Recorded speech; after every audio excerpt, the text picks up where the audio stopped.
Okay, well, hello, good afternoon, good morning to you, wherever you are. My name is Andrea Bedard-Smith. I'm secretary to IFAN, which is the International Federation of Standards Users. IFAN was formed in 1974 by a group of national standards users from around the world and has existed since then to take the views of standards users to the international standards developing community. IFAN's membership is made up of national standards users group, like, for example, the British Standards Society, of which I'm chairperson, and also of corporations. People like Audi, for example, are members. So we have a balance of different sorts of members. IFAN's work is varied. We have a number of working groups, and the working groups publish various guides, which are all available free of charge on our website, as are our conferences, presentations, and various other materials. And this particular webinar is being hosted by the chair of our working group, WG16, who is Ali Mohammed. And I'd just like to hand over to Ali for introducing the guests and speakers today. Thank you very much. Great. Thank you so much, Andrea. All right, let's get into housekeeping before we get started. So the event today is being recorded and it will be available for future playback on IFAN website. And I will be, Andrea, if you can post a link onto the chat, just so everybody can have it, the IFAN website. And then for questions, please use the chat window to submit any questions during the presentation.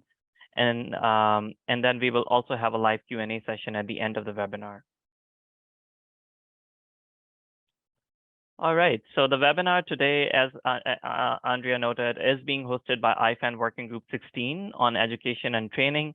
IFAN Working Group 16 supports and promotes initiatives in education and training in the standardization field at international, regional, and national levels. My name is Muhammad Ali, and I'm the Senior Standard Strategy and Policy Leader at HP Inc., and I also serve as a chair for IFAN Working Group 16. I will serve as your moderator for this webinar today. Let me go ahead and introduce our speakers for today. So we have Erik Puskar, who's the Senior Standards Specialist at NIST Standards Coordination Office. Erik, would you like to introduce yourself? Sure. Thank you, Ali. So yeah, hi, everybody. My name is Erik Puskar. I am in the Standards Coordination Office at the National Institute of Standards and Technology, NIST. We are a non-regulatory agency and part of the U.S. Department of Commerce. Our role in Standards Coordination Office is to kind of coordinate standards for the U.S. government and also participate actively in policy making. We also do education, conformity assessment, and accreditation, and a lot of research and education focused efforts as well. So glad to be with you here all today. Thanks. Okay, great. Thanks, Erik. Next, we have Stéphane Tronchon, who's the Senior Director of Standards and Competition Policy at InterDigital. Stéphane, would you like to introduce yourself? Hi, everyone. My name is Stéphane Tronchon. I'm really glad to be with you today. Within InterDigital, I lead the standards policy team. InterDigital is uniquely positioned as a standard contributors in the ICT sphere, and also with a business model that is engaged on a return on investment based on the R&D that we put into standards. I'm delighted to have this conversation today. Great. Thank you, Stéphane. And next we have Marianna Kramarikova, Technical Officer at IEC. Marianna, would you like to introduce yourself? Hi, everyone, and greetings from sunny Geneva, Switzerland. Great to be here today. As mentioned, my name is Marianna. I work for International Electrotechnical Commission. It's a global organization developing standards and supporting standardization on the international scheme for electrotechnology products. I work for the Standardization Division as a technical officer. Thank you. Great, thank you. All right, so let's get into our live discussion now. This webinar is being in a format of a Q&A type session. So I will be asking a question to our speakers, and they will then give their perspective. So we have a diverse panel today. We have somebody representing from a government, somebody from an SDO, and somebody from industry. So you will hear perspective from all three categories that we have here. All right. So the first question I have for you is, can you tell us a little bit more about, we already know that standards education is essential for an effective standards engagement approach. So from your perspective, how do you envision a robust school of talent for standardization?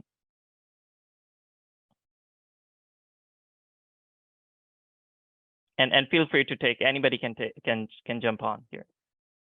I guess I could kick it off. Thanks, Ali. So at NIST, there's a couple ways to answer that. I mean, obviously there's work. We totally agree that there needs to be a robust school of talent available for standards development and even for use and implementation. We are NIST and the U.S. government. We are involved in both training and education. Perhaps for this initial question, I'll focus on what we do for training. So federal government agencies, they need to be familiar with the laws, regulations, and policies that guide their involvement in standardization. They also need to understand the standards development process, how they're related to regulations and other conformity assessment tasks as well. So NIST, over a decade ago, has already started a program, and that's done out of our standards coordination office, to help to train federal employees on different topics of standardization. These can be workshops, they can be one-on-one trainings with an agency, they could be online, in person, and on a variety of topics. And we've been doing this, most of the courses have been, since inception, we've done these in person, mostly here in the Washington, D.C. area, where most of the federal workforce is located.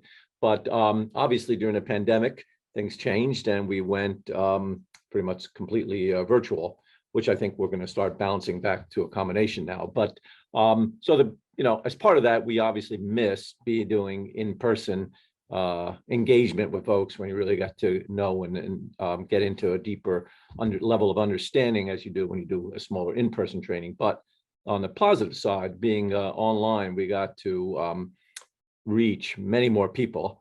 And it's obviously a lot easier to set up an online course than do it in person.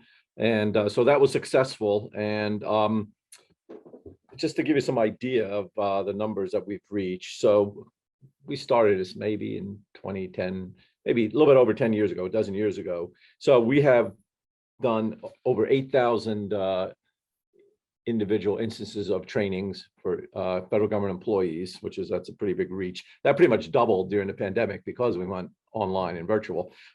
We've done specific agency events. We've done 55 of those. We do once a year, we do programs that are open to all federal agencies, and those we have done 25. And of course, we do a lot of training at NIST because NIST standards is our middle name, and we have to keep everyone here trained as well.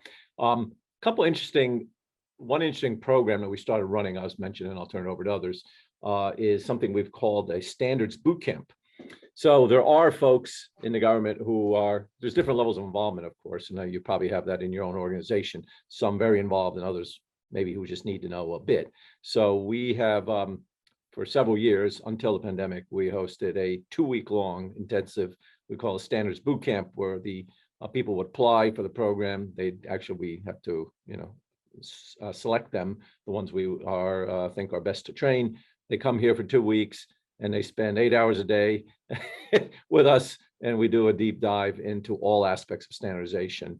But we don't do it all only with NIST staff. We bring in experts from other standards development organizations, private sector, conformity assessment bodies, etc. So that has been a very useful and popular program, and one way for us to help train our federal government standards workforce. So with that, I'll turn it over. Thanks. That's great, Erik. I mean, it does sound like you do have already a kind of like a robust system, at least to train the federal employees. One question though for you, you mentioned the standards bootcamp. Is it only focused on the standards development, or is it all aspect of standardization, like policy and others? It's all aspects too. When we do our individual selections, we ask them what areas are they interested in, or what's their job responsibilities, and of course, based on that, we'll tailor it some to their needs. Okay, great. Marianna, would you like to give a STO perspective on that? I would love to, and thank you, Erik. I find your answer quite detailed. It's good to see how much you're doing for kind of the new generation.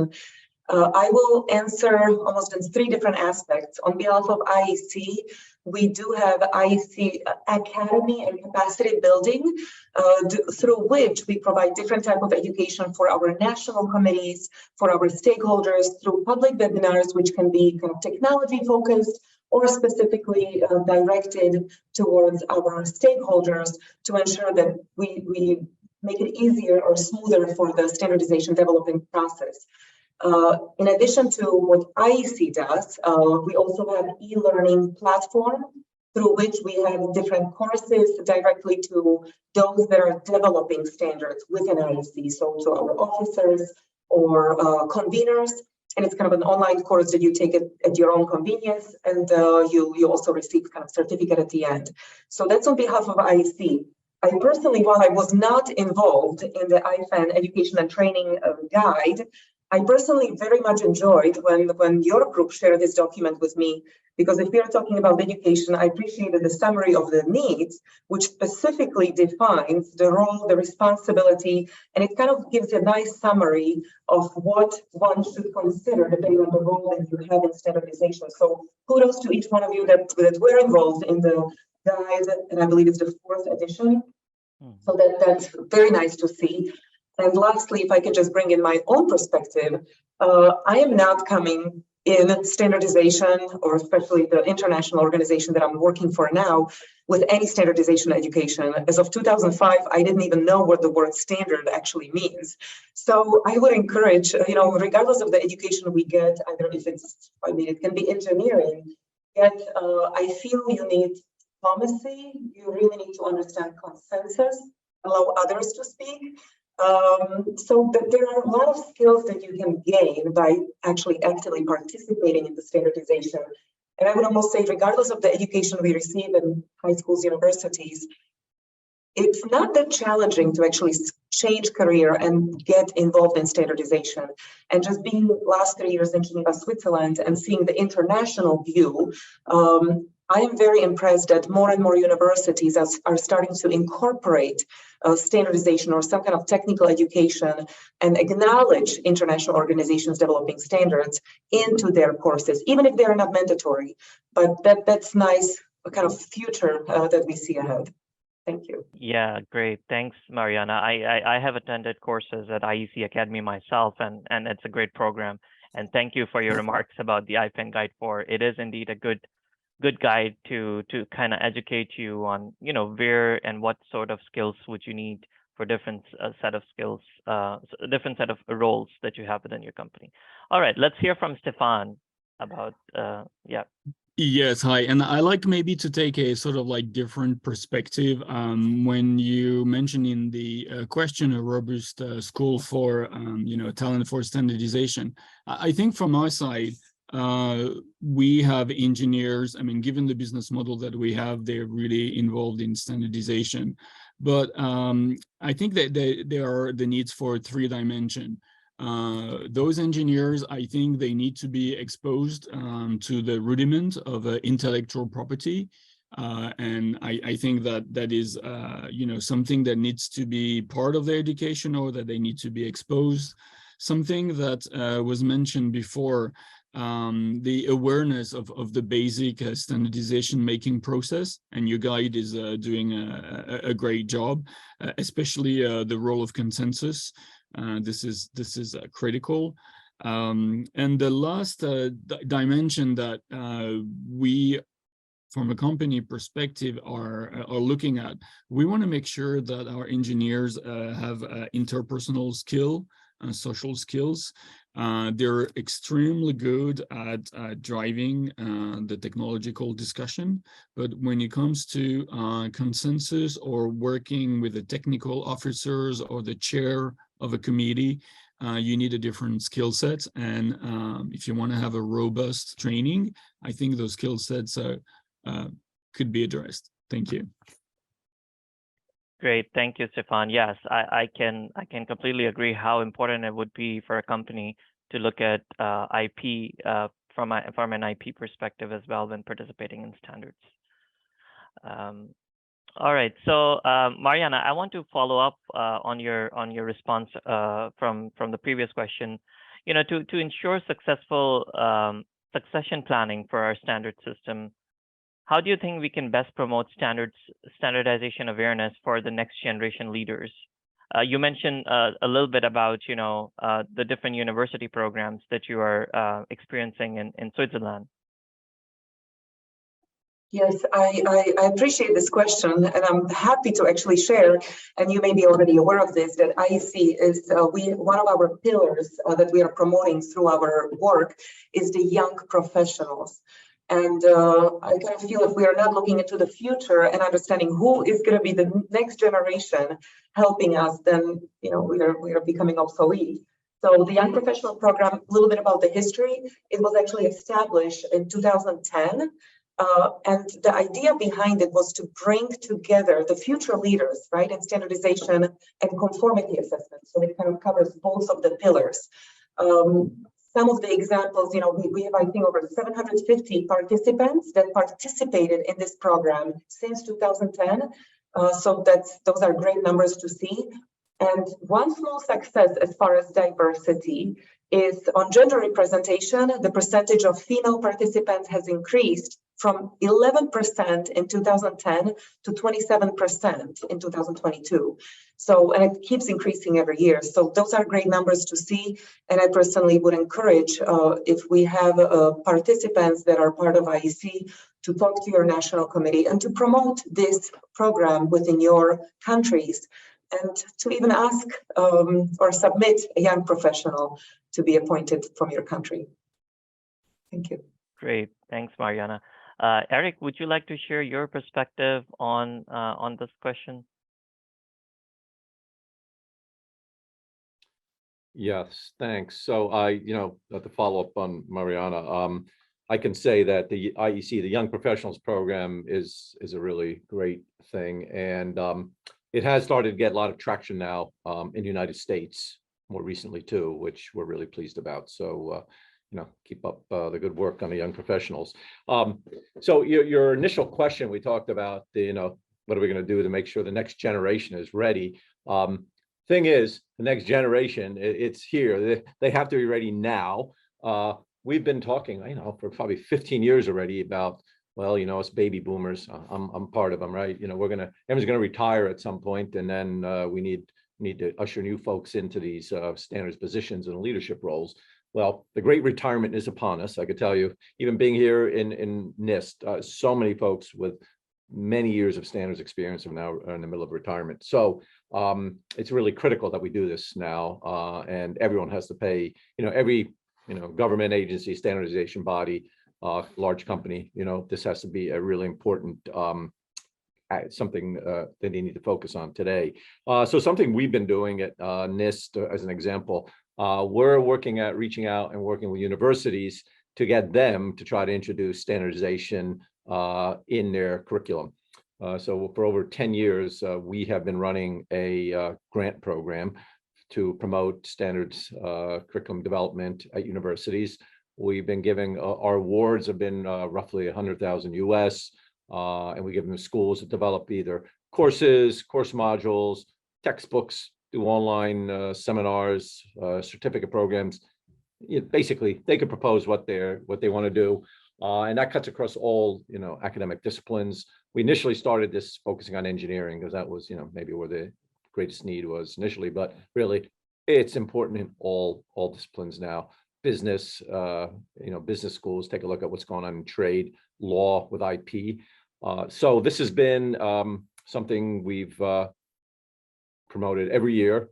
We've been putting money into it, and probably the amount of money we're putting into it is going to increase going forward. And this is just a critical thing and one of our more important programs in education. For those just who are interested, as example, so what's Erik talking about? We just one of the programs that we gave actually 2 awards to was the University of Pennsylvania Law School, and they have a program on regulation and IPR. So they developed, as a result of this, they developed a lot of curriculum and content for folks to use at UPenn, but also shared amongst others. So the website they have is called codes-and-standards.org. Take a look. And this is an example of one of the products that was developed under NIST as part of this NIST grant. So we're very, proud of that. And, obviously some really do some amazing work. But every program we've done has really developed something useful. We are also working closely with other organizations too. ANSI has a committee in education. We're active there too. They have different programs of outreach, and they're trying to recruit academics. So if there are academics here among the participants, and you're the ANSI one, basically we're focused on North America, but we'll, obviously they're happy to hear input from all over the world. Please look into the ANSI Committee in Education. So I'll stop with that. Thanks. Great, Erik. Those are some great initiatives. Stéphane, let me get back to you on your previous question.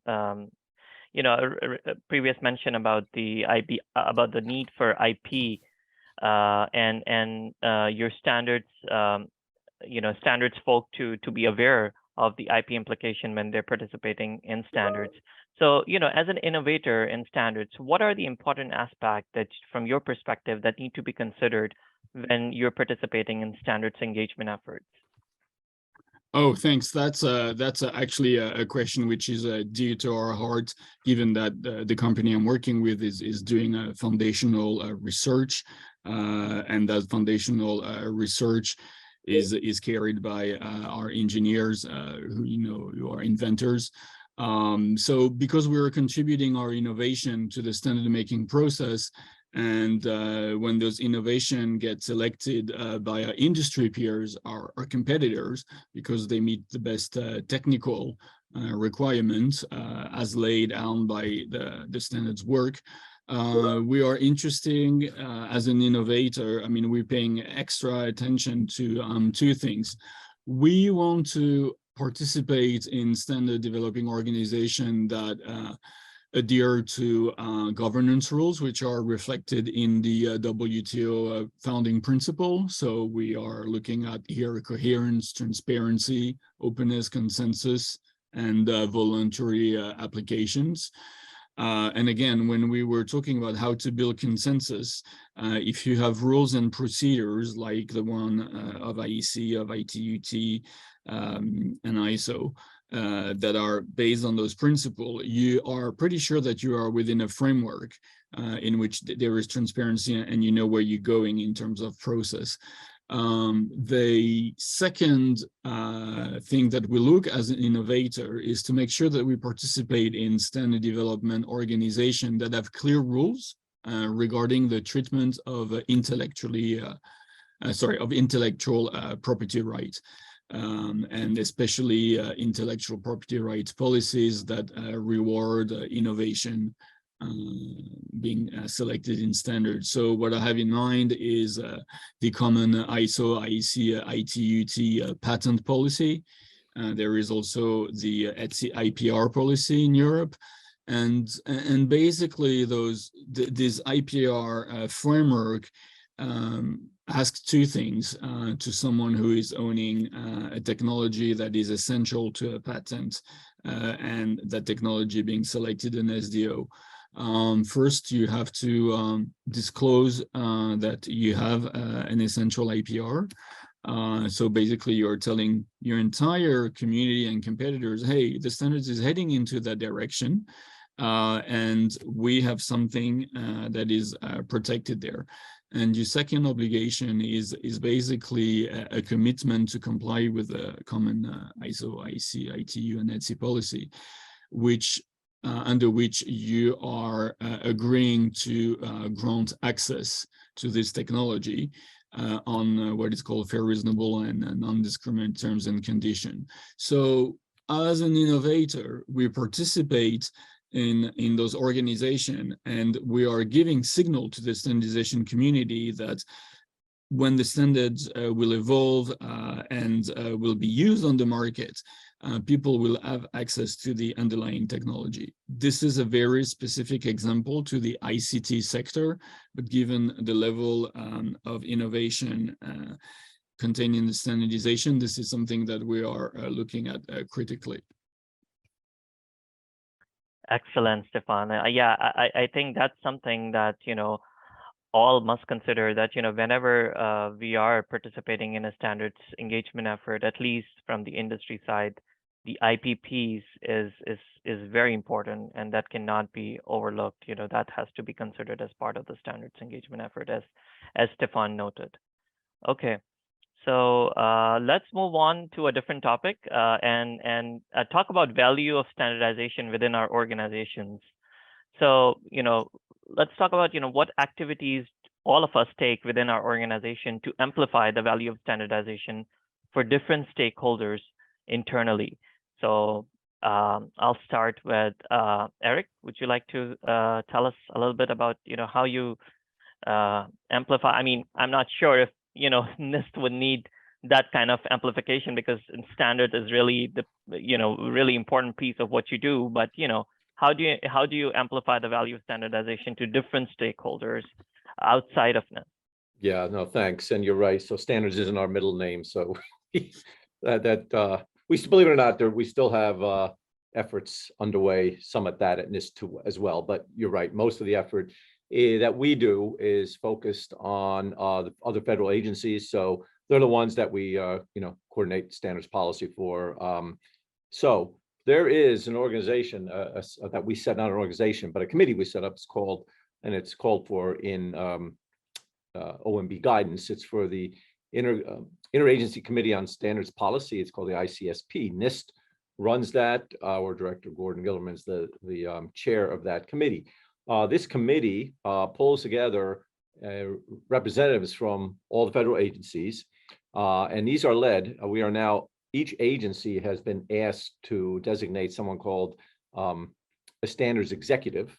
Has to be a high-level official in the agency to kind of direct and stay on top of all standardization activities within their agencies. So periodically, anywhere from 3 to 4 times a year, this ICSP meets to talk about issues, whatever standards issues of the day in the government, sharing best practices, and we just give briefings on topics of interest. So this has been a really good tool to kind of amplify. We're in the middle of everything standards that's going on in the government. We hear about pretty much it, but not everyone else does, obviously, right? So this is a really good medium for us to share information with. And this ICSP is even now set off. We have subcommittees. We have one on artificial intelligence. We have one on conformity assessment and accreditation, as well as advanced comms, which a lot of agencies are involved with. So that's kind of our approach to get our federal agency stakeholders, engaged. Well, not engaged, but just aware of what's going on and what they need to be aware of. Thanks. That's great. I wasn't aware that there's a standards executive in every agency. So that's a great initiative. Marianna, would you like to share your feedback? Happy to. And, I have to say I'm super lucky, because the organization that I work for, it seems that we don't have to amplify the value of standards as much, because everyone who I'm working with pretty much understands what standardization is, why they're involved, and most of the people I'm working with are already involved in standardization way more years than I am. So that makes my life a little bit easier. And I also understand, to our audience today, we don't need to go over the value itself. For IEC, as far as the amplifying the value, for IEC, our members are national committees, which means countries. So with that, the countries are the ones who are appointing experts who are knowledgeable in specific technology field to be able to represent the country in our technical committees and then vote on behalf of that country. So again, that makes it a little bit easier as far as keeping them on the committee or staying within the committee's activities, that can be sometimes challenged, yet national committees are the ones that are usually dealing with that on country-based levels. So as far as amplifying the value on behalf of IEC, though, on the top of the organization, we have several blogs, we have several initiatives in which we are promoting the standardization as a whole, ensuring that there is enough education on what we do, and not only what is the value, but why is this important? Why is it relevant to companies to request to join IEC through their countries? So that's done on the top level. If I'm going down to a committee level, we do request feedback from our stakeholders through some of the committees and some of the work that we do. If we are working into a new initiatives, we obviously need to get the feedback and support from our members. So that request happens on a committee level as well. Okay, great. Thanks, Marianna. Stéphane? Yes. So again, you know, given the fact that we're doing fundamental research and that our engineers are contributing to standard developing organization, you know, standards is in our DNA. But, you know, maybe to say that from an internal perspective, we have an integrated approach. The research team is working on developing, you know, new ideas, and they are monitoring. We participate in more than 100 standards organization. So they are monitoring which standard developing organization or consortia their activity could be discussed.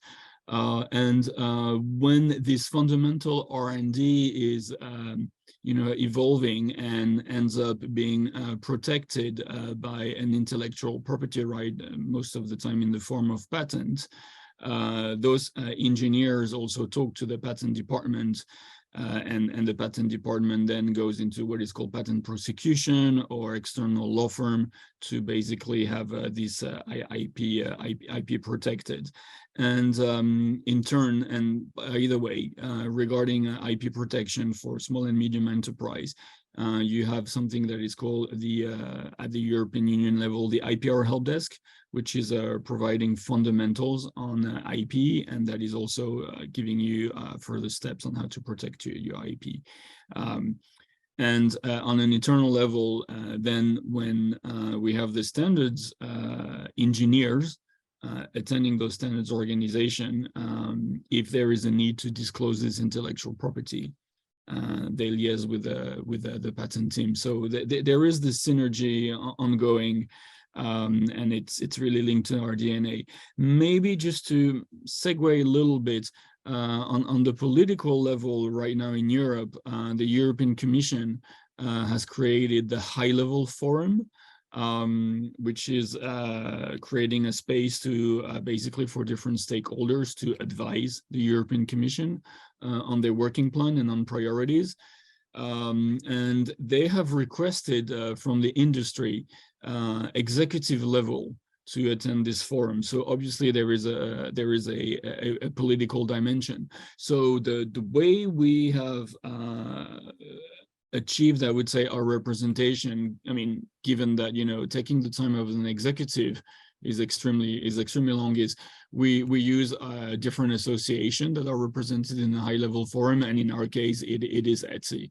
And this is just a different segue, but I think that you know, the value of standardization right now is really understood and is part of a geopolitical dimension with this high-level forum. Thank you. Great. Thank you, Stéphane. That's excellent. And Marianna, let me go back to you. You know, IEC has done some excellent work in terms of digital transformation and really making their programs available to all national committees. So, you know, as we continue to become more digital, standards development processes and tools are also evolving. So can you share how are the needs of standards users in IEC is changing with regards to standards development process? You know, what sort of feedback are you getting from committee members? Thank you, and very good question, and I'm happy to actually present. IEC, together with ISO, created online standards development platform. So I find this a very nice kind of 21st century idea to create an online tool in which we can jointly start developing standards. So we are kind of going away from the Word PDF versions, and this online platform pretty much it provides standards developers with new digital tools to streamline the processes of drafting and editing the standards. So the technology behind online standards development platform, and I'll share the link in chat as well, it's XML based. So it's available at any point in the drafting process until the final publication. It's also much easier during translation and production creation, right? When the final product is actually created. So now we are in the stage of still reviewing the platform, making it smoother for all our conveners and officers to work on. And you know, we are hoping to have it live for the whole community, and again, make it even streamline the process much better and make it fully online, where it's easier for the whole community because anyone can access it. You can comment. It's all done in a real life scenario. So I would encourage, if you are involved in IC or ISO communities and standardization development, then please look up the online standards development platform and consider using it. Great. That's an excellent initiative. Erik or Stéphane, would you like to add anything further to that? Maybe to give again, you know, coming from the ICT world, you know, ICT standards, in addition to the national standards body for harmonized standards, they are created within what is called the third generation partnership project. Though this is basically for the people that are listening to us, the 5G, the 6Gs, those specifications are put forward in the form of releases, and each release has different options. And I have to say that the members, since the beginning of the third generation partnership project, have insisted on working online. So the 5-stage of the inception, the drafting, the approval, the publication, and the maintenance have been like fully digitalized. And you go through the 3GPP portal, it's called a 3GU portal. Basically, with this portal, you can register to electronic meetings, you can have view of the agenda, and you can also vote within the 3GPP environment. You know, there are less votes, maybe 10 votes per year, given that work is done on consensus. But when you have to have elections, you can use that tool. So this is, you know, this is something that is that has been working well for years. I'm taking note of the IEC methodology, because I know that in 3GPP they use PowerPoint, PDF, and Word. So I think it's really worth having a look at this initiative. Great, Stéphane. I have a follow-up for you. While talking about digital transformation, can you share, you know, what are the implications of integrating open source solutions into a standard? Oh yeah, yes, because this is something that yeah, it's a big question. So you know, standard developing organization and open source software project offer two different models for open and collaborative innovation. You have a number of standard developing organizations that are thinking of hosting open source projects, and notably for the development or certain tools or what is called a reference implementation of their standards.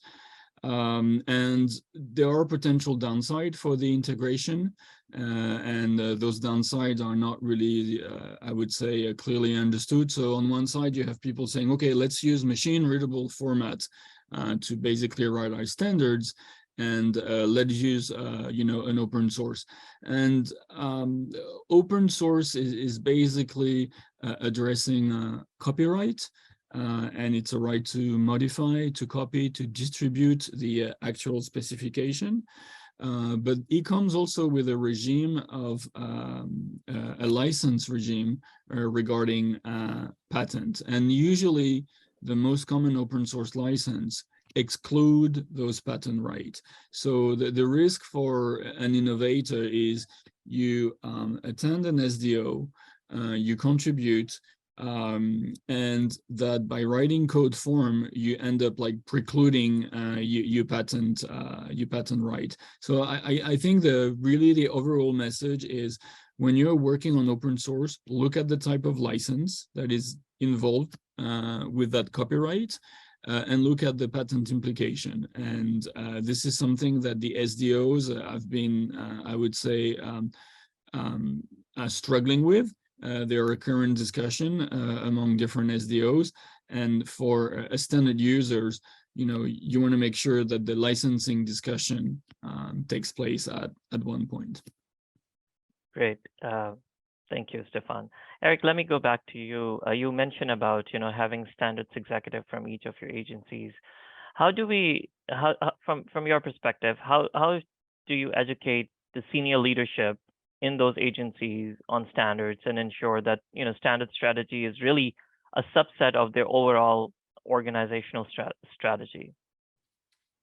So yeah, no, good question, and that's always challenging, right? So our standards executives, okay, they are, they're anywhere from mid-level to senior level management agencies, but they aren't, they don't consist of the agency leadership.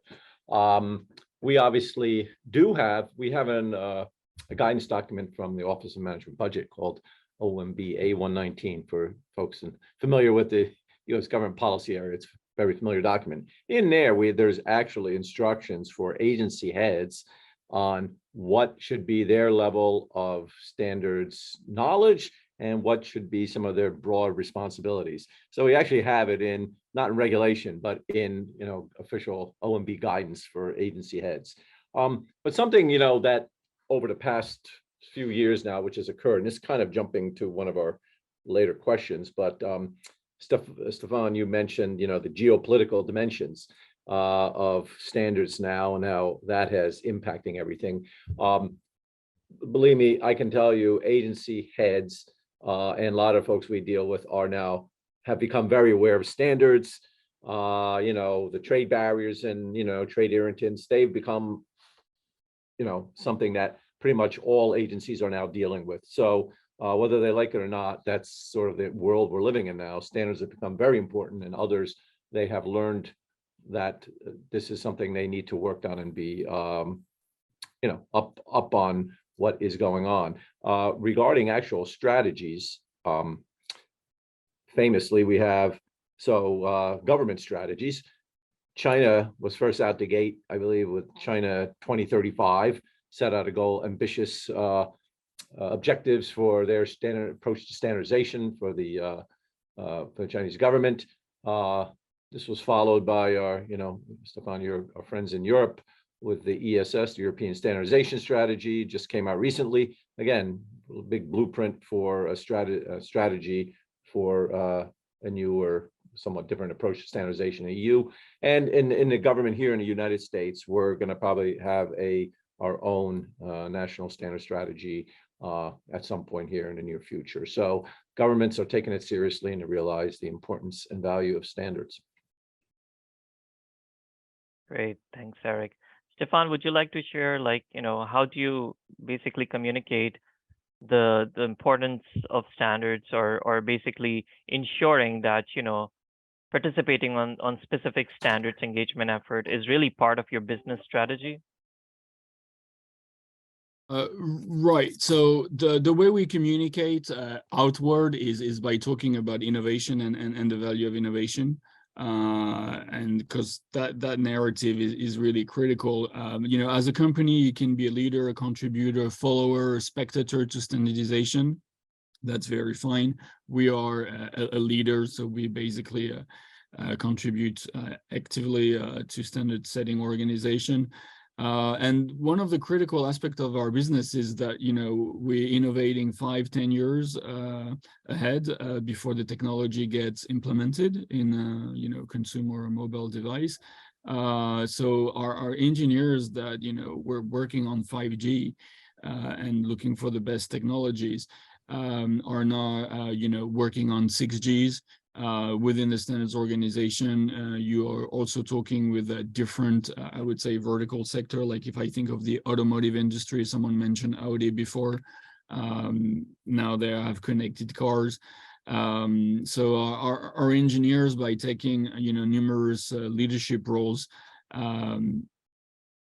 are developing basically a direction where the technologies and the industry is taking a lead, and then in turn, the fact that we have a successful licensing business shows how the technologies contained in the specs, in this technical specification, gets diffused and actively taken on the market.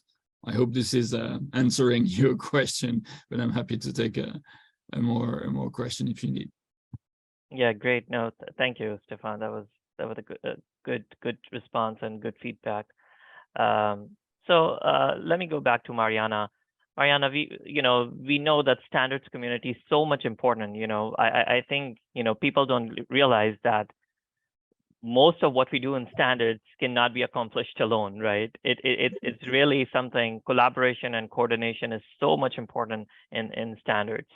So, from your perspective, how do you think we can best collaborate as SDOs, as government, industry, on standards education initiatives? Oh, thank you. If you don't mind, I'll just step in as kind of the last one, just to make a comment on the question that you asked before, because I think it very much ties in the question that we received in the question answer point from Khalid Masri. And I would almost challenge, I know it can be sometimes challenging to talk to the C-suite people and tell them about the value of standardization, especially if they're not technical, they don't really get that understanding of why standards, why are we investing all these people's time, and why do we have to be involved in various standardization organizations. Yet I would love to play the devil's advocate.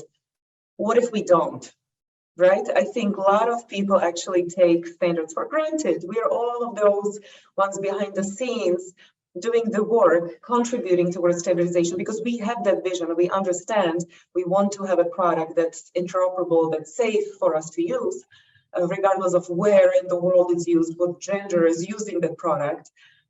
Yet, if we look at it from a different perspective, just imagine that situation. I know this was mentioned many times before. Imagine you're at the intersection and green doesn't mean go, right? Like, just imagine that mess. Unless, of course, there is a police officer on duty or so handling the traffic. I would, again, that's why I'm kind of playing the devil's advocate for those that are not convinced of the value. Try to look into day-to-day operations. Even now being in Switzerland, if I cross the border over to France, my phone stopped working. Well, no, towers are capable of getting the signal. You just need to have the right provider. And anyway, so these are the small things that we take for granted. And sometimes it's nice to even communicate it as we're talking to kids, to explain the value of standardization on the day-to-day basic things that, again, they just work. We're grateful for that. But if I go to your question, you asked the collaboration. Again, I'm fortunate because IEC, as an international organization, we work very closely with ISO, ITU. We also report to UNECE and UN on the Sustainable Development Goals. So the outcomes of our work is very clearly communicated, and we do support collaboration for other organizations that are on the international scheme, and also to avoid duplication of efforts. And that, unfortunately, it can happen. Yet that's why we also rely on our stakeholders and the experts in the standardization fields of over 200 committees that we cover within IEC, to also report these to IEC, and that way we can collaborate instead of duplicating efforts of something that was already done by other organizations. So I do encourage collaboration, and I would say at the end, collaboration is allowing all of us to have those safe products that are interoperable, because we can always just do our own thing, or continue to have companies have their own specifications instead of standards. Yes, then your product may not work across the border, or it may not work with the same charger as it's sold in the store. So these are just a couple small examples. Erik, would you like to share your perspective? No, I mean, but I think what Marianna said was exactly right. And we try to collaborate with others wherever we can.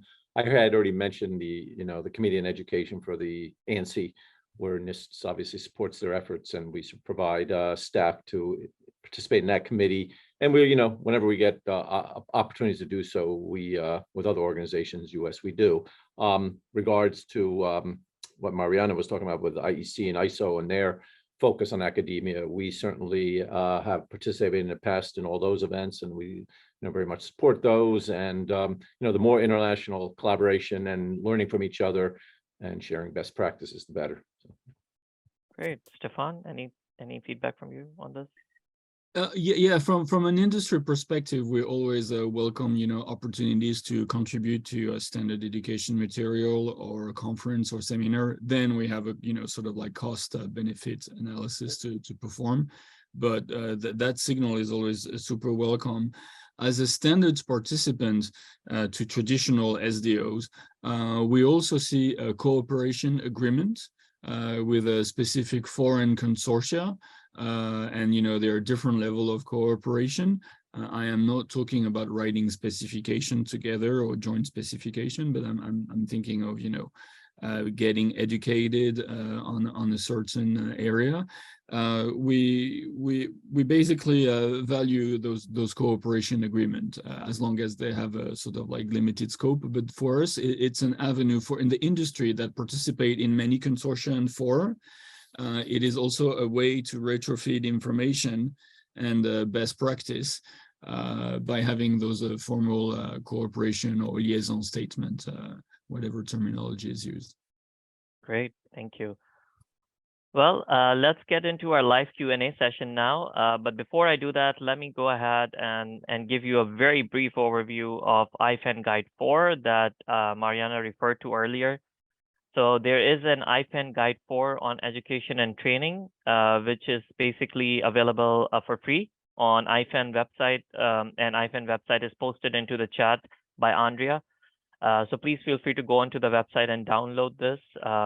This is a guide. This is it's not a lengthy guide. It's about 20 to 25 pages, and it gives you a good overview of the different skill set and different educational needs for different roles within an organization.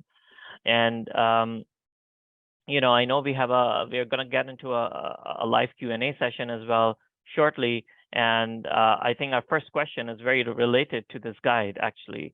The first question is from Khalid Masri. And the question is, how do we make non-technical people, such as C-suite, more aware of the value of standardization?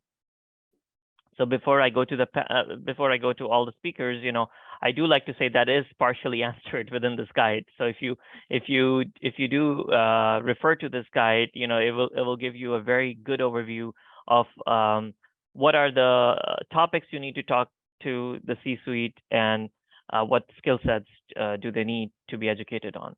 So with that, I'll open it up to all speakers if they would like to add anything further to that. Working in a large, I would say, a multinational corporation, I would start with the guide that you mentioned, and I would maybe summarize the guide into a 3-page. It's kind of like mission impossible, but that's the way you can start. I know that's an easy answer, but that's the practice. I would just add, for those in North America, we have this organization, Society of Standards Professionals, SES. There's a committee working on competencies there for standards users, developers, and it includes upper management as well. So we're looking for that to be completed, I believe, in the near future. And then the idea was that would then guide our training and education efforts, some of the being done in the SES. So another opportunity that we might be able to define those roles better. Yeah, great. Thanks, Erik, for mentioning that.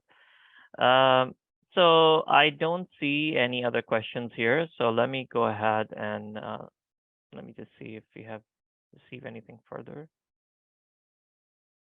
Okay.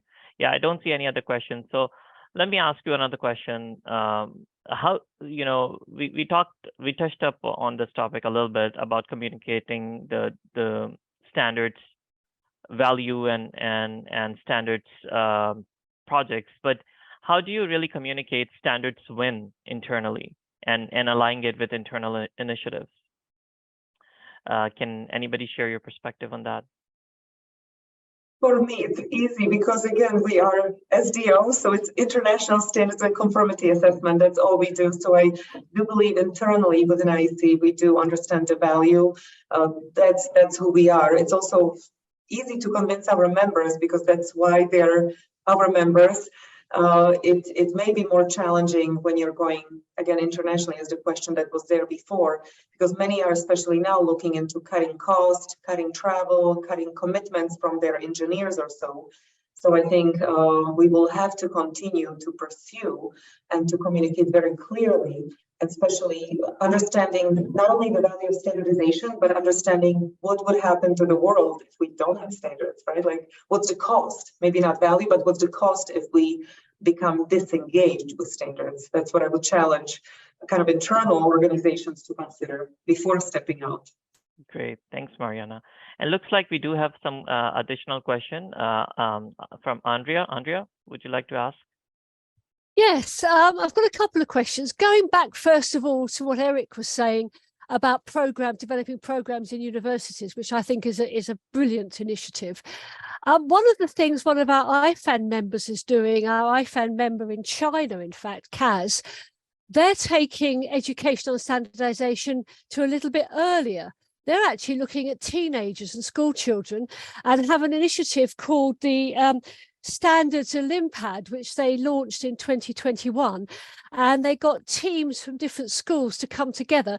And in fact, the topic was designing a standard face mask, which of course was fairly topical at the time, but it was a brilliant way of getting kids involved in standards and thinking about what made something standard. And I just wondered if any of you had come across any similar programs aimed at people below university level, younger. I just am aware of, we ourselves at NIST, we are not involved in that. That kind of stretches our capabilities for teaching, you know, and communicating with, you know, certain grade levels. But I am aware, and we have participated. Korea ran a standards Olympiad as well. And they've been doing that for, I don't know if it's still active now during the pandemic, but I know they've launched it quite a few years ago. And they have two classes. One is for kind of the high school years, and then the others are gymnasium, and then the other one is for university level. And they have looked for judges to go from globally to go participate and review these the teams that get involved with this at their local, at the kind of the K through 12 level. They're obviously they're pretty much all Korean, from Korean schools, although the universities they look for global participants. So it's a pretty interesting program. Again, what I don't know is if it's still currently active as a result of the COVID. Yep. Okay, thank you. Marianna, does any IEC do anything like that, involved with school kids at all? Andrea, I'm grateful you asked this question. Erik mentioned Society for Standards Professionals. I actually, through one of their sessions in the past, I was involved as an adult, though, so it's not kids per se, in a game. So it was lovely, you know, setting where pretty much each person is assigned to to have a persona for that specific game. You're a chair, secretary, or a member, and you need to figure out who in the room has the same interest as you, who is in conflict with you once the decisions comes, and then of course during coffee break you talk to those that are possibly on your side, try to overvote the rest of the group. So that was lovely. Even then I was an adult. I'm not answering your question directly, but I do feel if we create more of these type of games that are interactive, it doesn't matter of the age of those that are attending. You know, again, I was like 27 or so when I was super grown into this.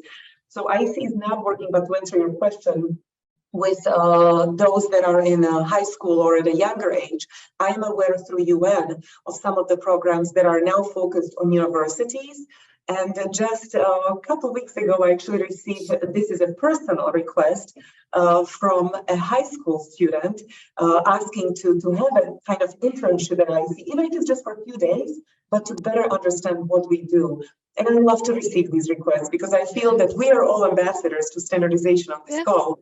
So we do need to even individually promote the activities, and it doesn't matter of the age, because if we share our passion of what we are doing to the younger generation, we know this will continue. Absolutely, Marianna, completely agree with you. Thank you for that. Really, really inspiring. Okay, great. Stéphane, I don't know, it's not really Stéphane's area, but I don't know if he'd got anything he wanted to add. No, just two things.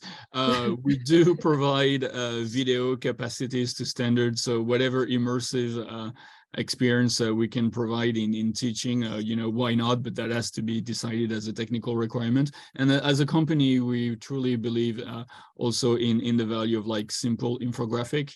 I think these are extremely impactful, but we do not have any targeted program at high school. Okay, thank you. Thanks, everybody. Yeah, so we ran out of time, but thank you. It was a great discussion, and I hope our participants enjoyed it. We will be posting this onto the IFAN website, so feel free to check out or you know, forward it to your standards colleagues. So thank you, everybody. Thank you for your time.